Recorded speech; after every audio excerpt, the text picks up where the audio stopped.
Letter from King Leopold II of Belgium to colonial missionaries, 1883. Reverends, fathers, and dear compatriots, the task that is given to fulfill is very delicate and requires much tact. You will go certainly to evangelize, but your evangelization must inspire above all Belgium interests. Your principal objective in our mission in the Congo is never to teach the niggers to know God. This they know already. They speak and submit to a Mungu, one Nzambi, one Nzakomba, and what else I don't know. They know that to kill, to sleep with someone else's wife, to lie and to insult is bad. Have courage to admit it.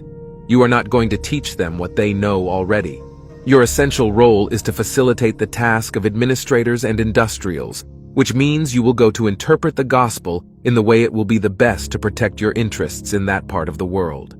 For these things, you have to keep watch on disinteresting our savages from the richness that is plenty in their underground.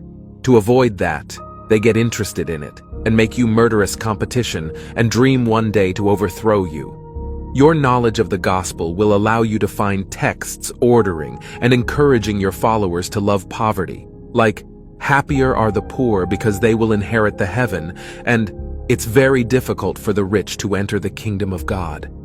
You have to detach from them and make them disrespect everything which gives courage to affront us. I make reference to their mystic system and their war fetish warfare protection, which they pretend not to want to abandon, and you must do everything in your power to make it disappear. Your action will be directed essentially to the younger ones, for they won't revolt when the recommendation of the priest is contradictory to their parents' teachings.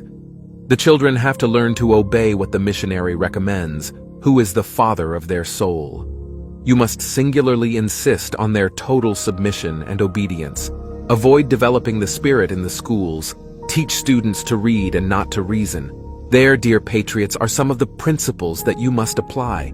You will find many other books which will be given to you at the end of this conference. Evangelize the niggers so that they stay forever in submission to the white colonialists, so they never revolt against the restraints they are undergoing. Recite every day, "Happy are those who are weeping because the kingdom of God is for them." Convert always the blacks by using the whip. Keep their women in 9 months of submission to work freely for us.